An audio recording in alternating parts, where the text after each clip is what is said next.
Jumpa lagi sobat, melanjutkan kisah Jejak di Balik Kabut karya Esa Mintarja untuk Anda semuanya. Selamat menikmati, salam sejahtera dan bahagia untuk Anda sekeluarga. Salam budaya.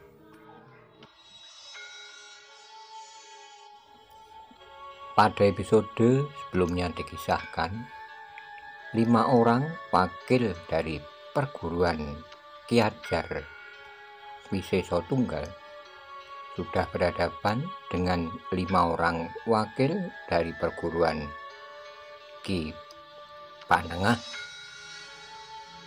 Mereka akan memperbandingkan kemampuan mereka untuk merebutkan keunggulan perguruan masing-masing. Bagaimana kisah selanjutnya? Simak bersama-sama.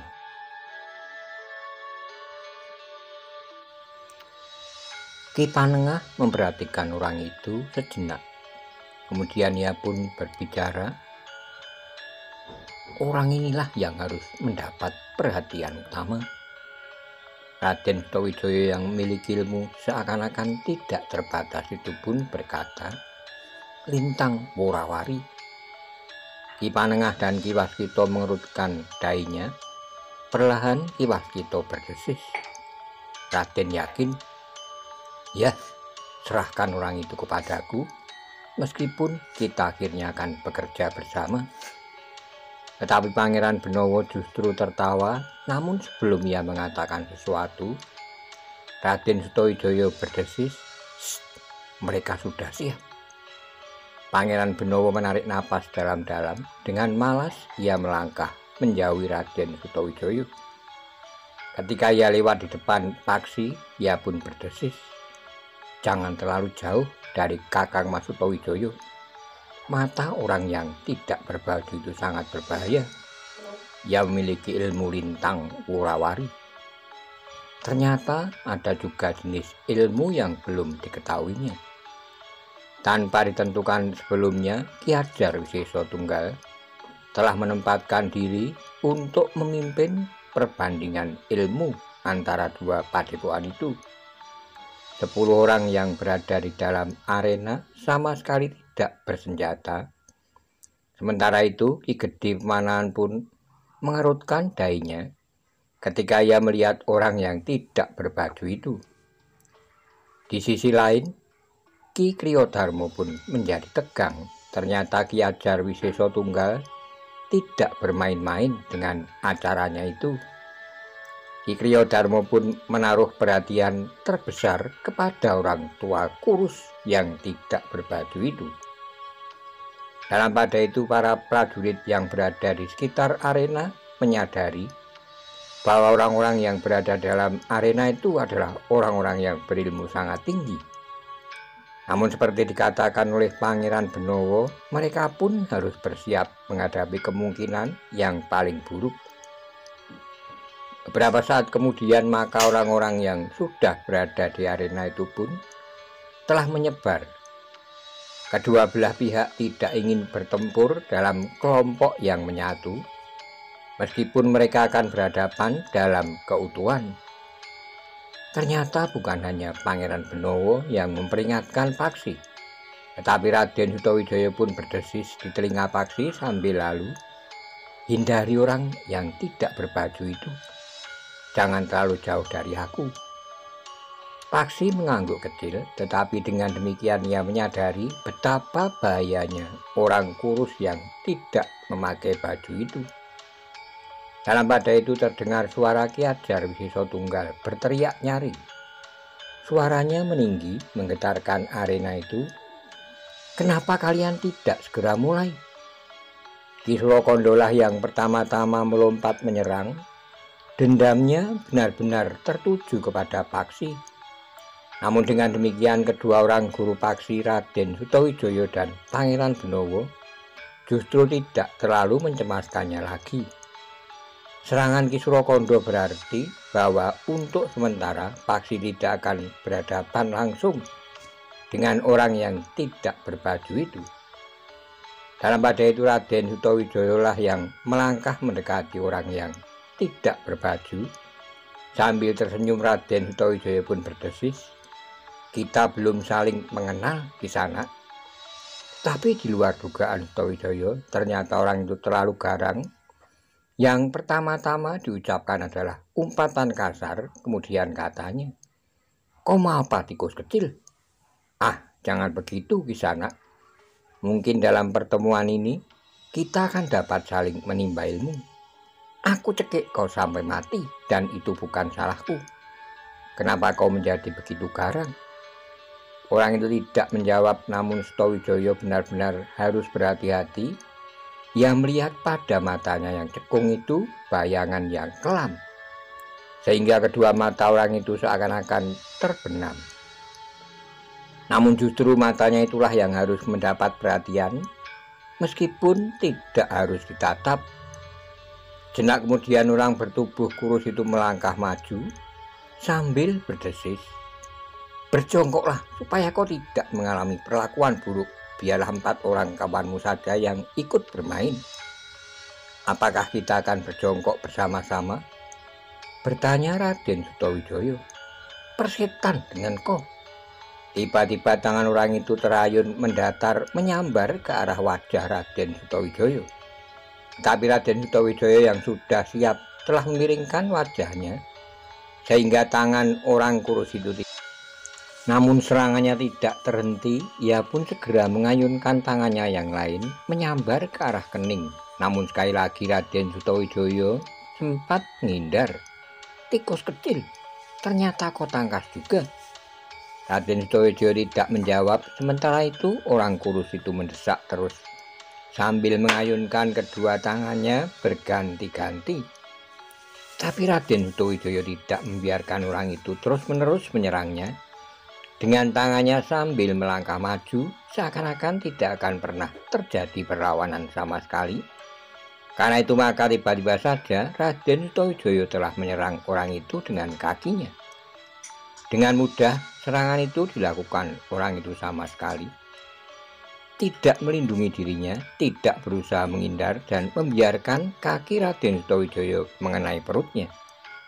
Raden Sutawijaya yang menyadari bahwa orang itu berilmu sangat tinggi, telah mengerahkan sebagian besar dari kekuatan tenaga dalamnya. Raden Sutawijaya tidak ingin bahwa serangan kakinya itu justru akan menyakiti dirinya sendiri. Jika saja kekuatannya memantul oleh daya tahan tubuh lawannya, maka serangan kakinya itu akan dapat menyakiti diri sendiri. Yang menjadi sangat terkejut adalah orang yang kurus itu. Ia tidak mengira bahwa lawannya yang masih terhitung muda itu memiliki kekuatan yang sangat besar.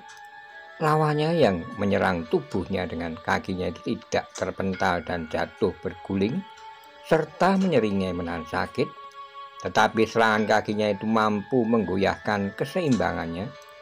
Bahkan orang tua yang tidak berbaju itu terdorong 2 langkah surut. "Gila," geram orang itu. "Ini adalah satu kegilaan."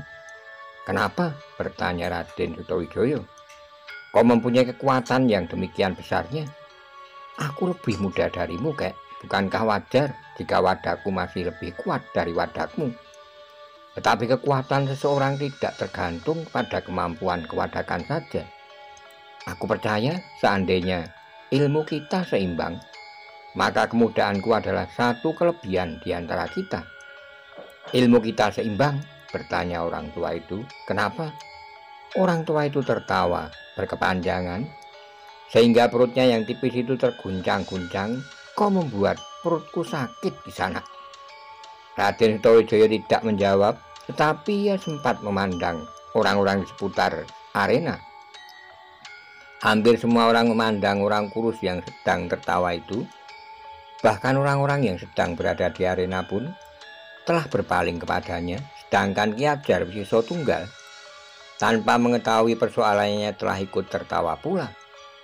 "Kau lucu Kisanak," berkata orang itu sambil tertawa. "Ya, kawan-kawanku juga mengatakan aku lucu," jawab Raden Sutawijaya. "Tutup mulutmu." Tiba-tiba orang tua kurus itu membentak. Raden Sutawijaya pun terdiam. Sementara orang tua itu berkata, Ternyata kau tidak menyadari dengan siapa kau berhadapan. Bukankah sudah aku katakan kita belum saling mengenal? Akulah yang dikenal dengan sebutan Ki Ageng Carang Cendana. Wah, kenapa? Tidak apa-apa, aku senang mendengar nama Ki. Wajah orang yang menyebut dirinya Ki Ageng Carang Cendana itu menggeram. Dipandangnya Raden Sutawijaya dengan tajamnya, terasa angin semilir menyentuh tubuh Raden Sutawijaya.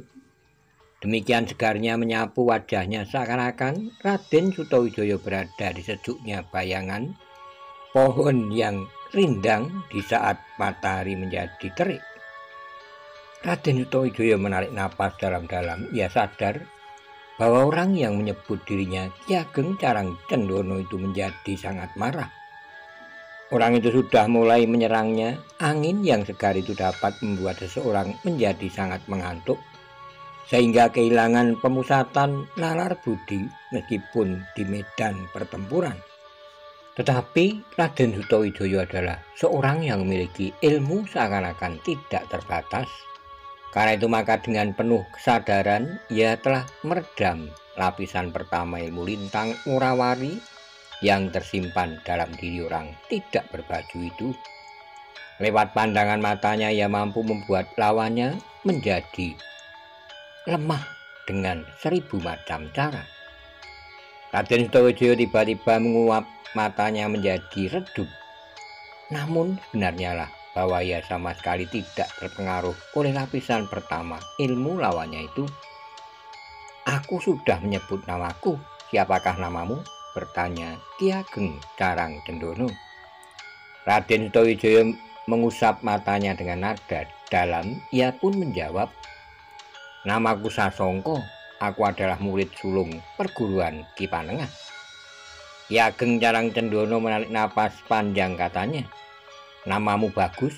Jika kau murid sulung Ki Panengah, maka kau merasa bahwa di antara murid-muridnya yang lain, kau adalah murid yang memiliki ilmu tertinggi. Raden Sutawijaya menggeleng, katanya, tidak, ada 2 orang saudaraku yang memiliki ilmu seimbang dengan aku.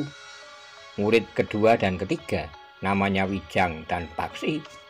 Ia juga berada di arena ini. Ki Ageng Carang Cendana mengangguk-angguk. Ia pun kemudian memandang berkeliling. Orang-orang di sekitarnya sudah mulai bergeser dan bahkan saling menjajaki kemampuan lawan. Kalian akan sangat menyesal dengan melayani tantangan Ki Ajar Wisesa Tunggal. Tetapi Sutawijaya menggeleng, katanya, tidak, kami tidak menyesal. Perbandingan ilmu ini akan dapat menambah luasnya wawasan kami terhadap ilmu kanuragan. Kau salah, Sasongko. Setelah perbandingan ilmu ini, kalian tidak akan pernah mampu menyimpan ilmu yang paling besar sekalipun. Meskipun tubuh kalian tidak cacat, tetapi urat nadi dan simpul-simpul saraf kalian akan rusak, sehingga kalian akan menjadi orang-orang yang dungu, lemah ingatan, dan kehilangan pribadi. Bukankah tujuan perbandingan ilmu itu bukan begitu? Kita hanya akan melihat siapakah yang lebih unggul di antara kita, itu saja. Orang yang mengaku bernama Carang Cendana itu tertawa, katanya, kau mulai menyesal. Tidak ada gunanya sekarang, semuanya harus berjalan menurut rencana. Kalian semuanya akan mengalami nasib yang sama, kecuali anak yang bernama Paksi itu. Ia akan kami bawa ke padepokan kami. Ia akan menyesali nasibnya untuk waktu yang sangat panjang, bahkan sepanjang hidupnya. Ia akan merintih setiap hari, tetapi ia tidak akan cepat mati meskipun ia menghendaki. Paksi telah mempermalukan salah seorang kepercayaan Ki Ajar Wisesa Tunggal yang justru bermaksud baik untuk menjemputnya atas permintaan ayahnya. Ternyata kalian tidak jujur, desis Raden Sutawijaya. Sebagaimana kau lihat, di sini pasukan prajurit siap untuk bertempur. Satu kata saja meluncur dari mulut Ki Gede Pemanahan, maka kalian akan menjadi debu. Apalagi jika Ki Gede Pemanahan dan Ki Kriyodarmo turun ke arena setelah mereka mengetahui kecurangan kalian, niat kalian yang curang. Bukankah dalam perkelahian dapat saja terjadi kecelakaan sehingga kalian akan menjadi orang yang tidak waras seumur hidup kalian? Jika itu terjadi tiba-tiba, memang tidak akan dapat dipermasalahkan. Tetapi kali ini kau sudah merencanakannya. Tinggal kejantananmu dan kawan-kawanmu termasuk gurumu. Apakah kalian pengecut atau bukan? Baiklah, jika demikian jelas bagiku apa yang harus aku lakukan. Ki Ageng Carang Cendono itu pun tertawa kembali. Terasa angin berembus semilir mengusap wajah Raden Sutawijaya. Pada saat yang demikian Raden Sutawijaya sengaja memandang ke pusat mata Ki Ageng Carang Cendono yang seakan-akan tersembunyi dalam lubang yang sangat dalam. Pada mata itu Raden Sutawijaya seakan-akan melihat kabut tipis yang mengepul, berhembus bersama semilirnya angin itu ke wajahnya. Raden Sutawijaya pun menguap. Sementara itu terdengar suara Ki Ageng Carang Cendono. Jangan mengantuk anak manis, kita berada di tengah-tengah gelanggang pertarungan.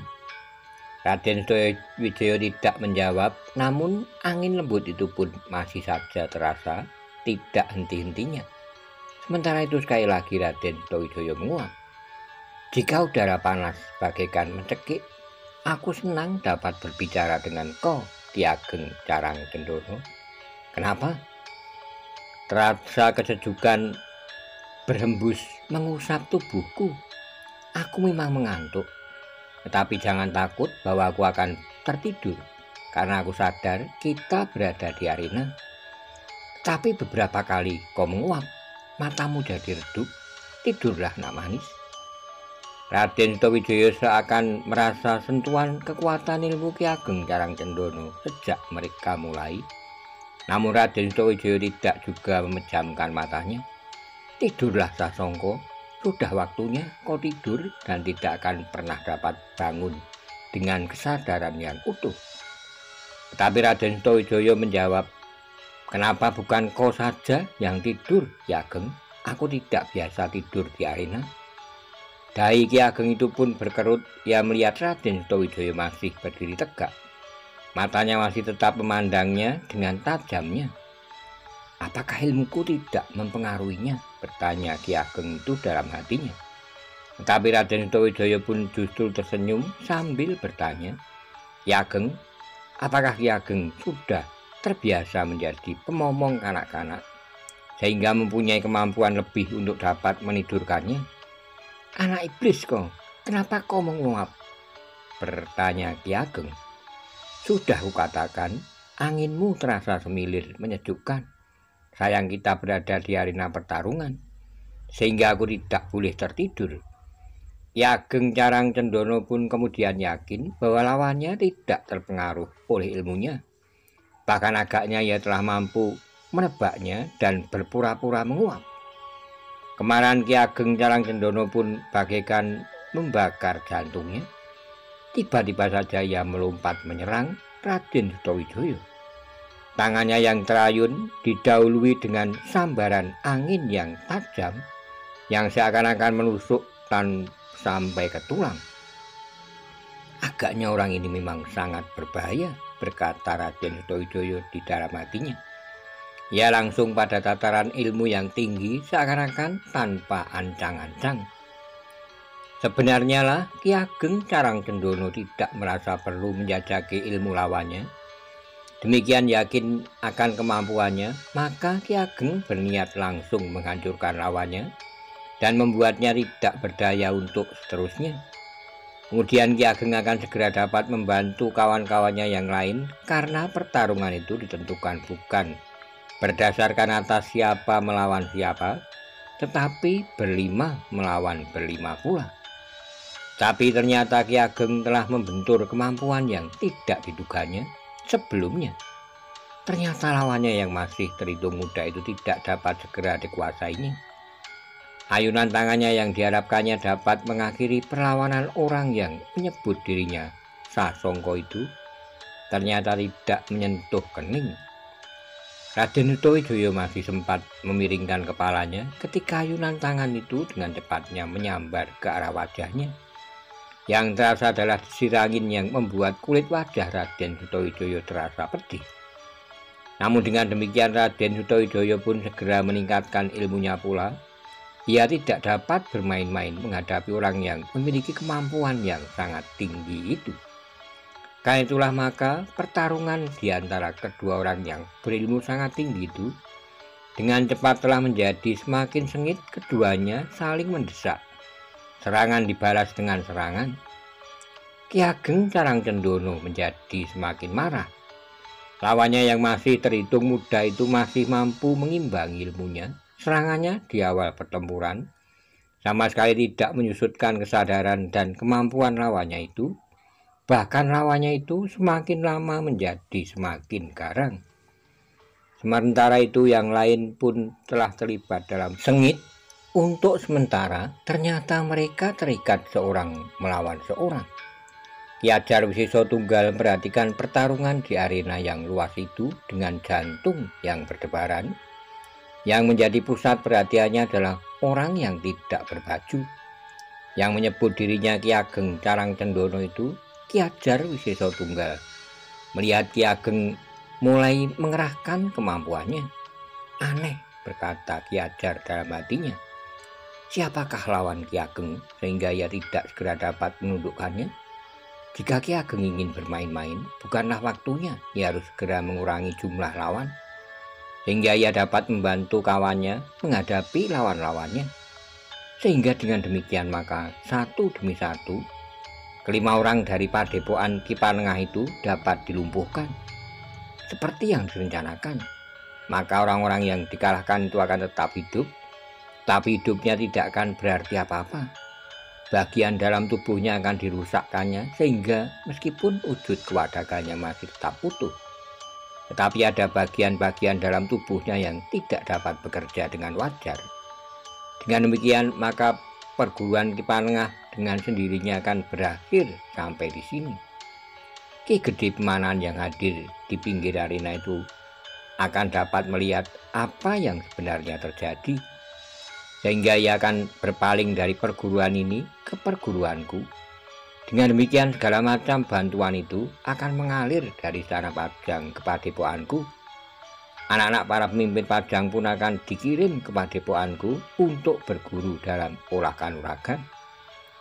Tetapi kenyataan itu ada di hadapannya. Ki Ageng Carangcendana harus mengerahkan kemampuannya untuk menundukkan lawannya.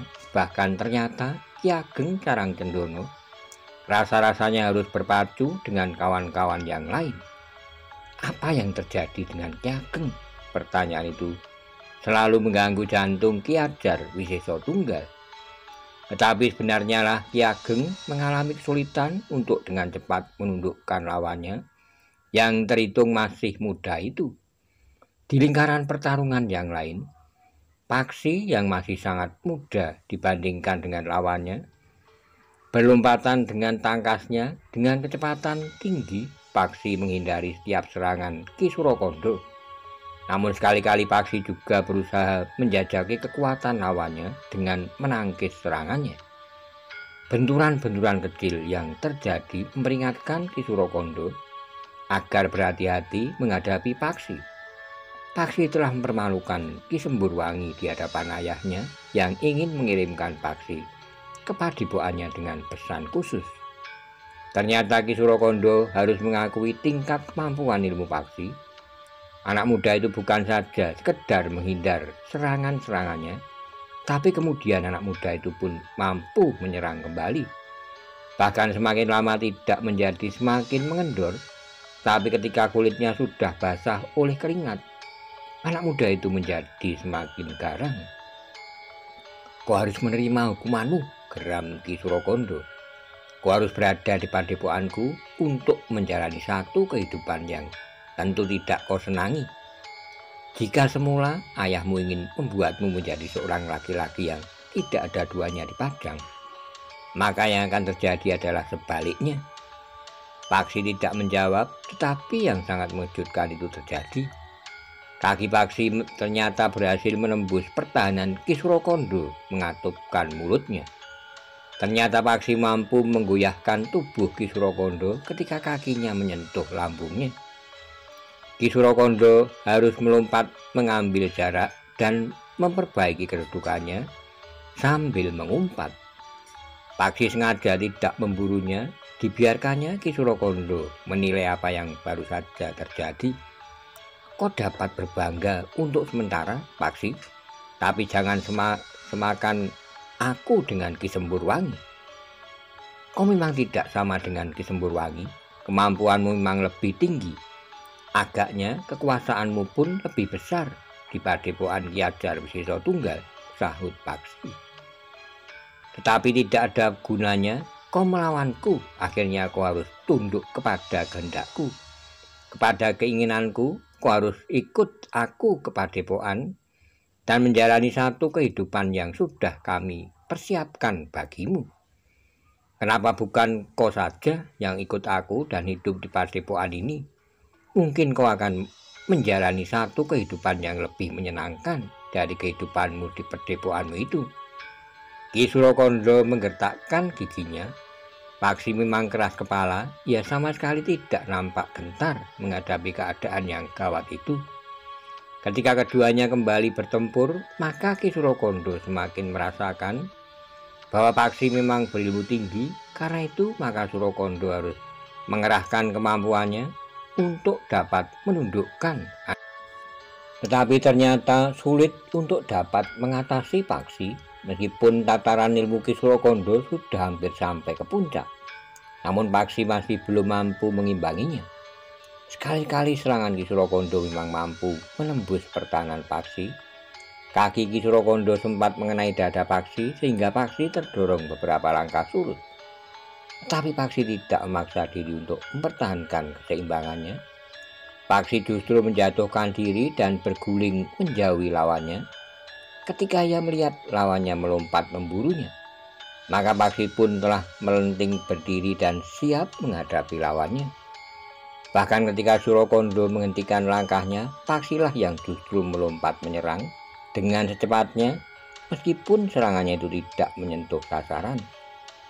Benarnya lah bahwa Ki Surakondo harus memperhatikan kenyataan itu dengan bersungguh-sungguh, bahwa ia tidak segera dapat mengalahkan anak muda yang bernama Paksi. Ketika Ki Surakondo sempat memperhatikan Ki Ageng Carangcendana sejenak, maka jantungnya berdesir. Tepat pada saat ia memperhatikan orang tua tidak berbaju itu, telapak tangan Raden Sutawijaya yang terbuka menghantam dada Ki Ageng di arah jantungnya. Ki Ageng Carangcendana itu terdorong 2 langkah surut, namun keseimbangannya sempat menjadi goyah. Tapi lawannya tidak memburunya. Meskipun ia melompat maju, namun lawannya yang masih terhitung muda itu telah menunda serangannya. Apa sebenarnya yang telah terjadi dengan Ki Ageng Carangcendana? Bertanya Ki Surakondo dalam dirinya. Ki Ageng Carangcendana adalah salah seorang yang diharapkan dapat menyelesaikan lawannya dalam waktu singkat. Kemudian ia akan dapat membantu kawan-kawannya yang membutuhkan bantuannya. Itulah sebabnya Ki Ajar Wisesa Tunggal menentukan untuk membuat pertarungan dalam kebulatan kelompok. Tapi ternyata Ki Ageng Carangcendana tidak segera menyelesaikan lawannya. Bahkan lawannya yang masih terhitung muda itu telah menggoyahkan pertahanannya. Sementara itu kawan-kawan Ki Surakondo yang lain pun telah bertempur dengan garangnya. Tapi mereka telah menjumpai lawan yang sangat tangguh. Bahkan orang yang berhadapan dengan Pangeran Benowo tidak segera mempercayai apa yang telah terjadi. Meskipun ia telah bertempur beberapa lama. Apakah yang sebenarnya terjadi atas diriku?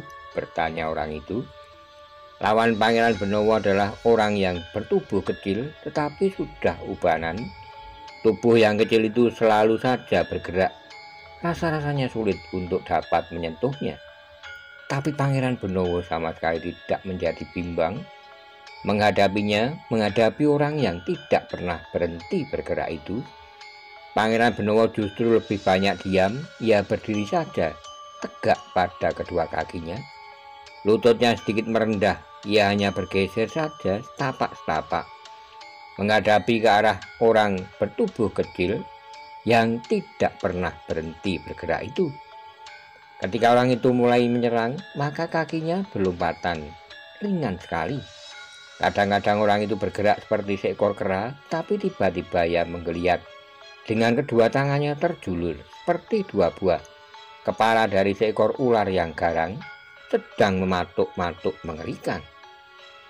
Namun kaki orang bertubuh kecil itu mampu melontarkan tubuhnya dengan sangat ringan, seakan-akan tubuhnya itu sama sekali tidak berbobot. Meskipun demikian, serangan-serangannya tidak segera dapat menyentuh tubuh Pangeran Benowo yang nampaknya seakan-akan tidak bergerak. Serangan-serangan orang bertubuh kecil itu selalu membentur pertahanan Pangeran Benowo yang agaknya tidak ingin menghindar. Namun setelah benturan-benturan itu terjadi beberapa kali, Pangeran Benowo semakin yakin bahwa ia mampu mengimbangi kekuatan dan kemampuan orang bertubuh kecil yang sangat cekatan dan tangkas itu. Tekanan pertahanan Pangeran Benowo justru pada kecepatan gerak dalam kediamannya, karena lawannya pun mengandalkan kecepatan geraknya pula. Orang bertubuh kecil itu yang kemudian menjadi heran. Serangan-serangannya selalu saja membentur pertahanan lawannya yang nampaknya tidak terlalu banyak bergerak. Tapi ternyata lawannya itu mampu bergerak mengimbangi kecepatan geraknya, sehingga setiap serangannya tidak mampu menembus pertahanannya. Dalam pada itu, dua orang yang lain yang harus berhadapan dengan Ki Panengah dan Ki Waskita yang tidak memakai ikat kepala itu segera mengalami kesulitan. Lawannya Ki Panengah sendiri dengan cepat mendesaknya. "Kau tentu sudah mengetahui namaku, Kisanak," berkata Ki Panengah. Ketika orang bertubuh tinggi besar dan berkepala botak itu melompat surut mengambil jarak. "Tetapi aku belum mengetahui namamu. Apakah itu penting?" "Aku kira memang penting," jawab Ki Panengah. "Mungkin waktu selanjutnya kita akan selalu berhubungan. Siapa tahu dalam perbandingan ilmu semacam ini kita akan dapat mengambil manfaatnya.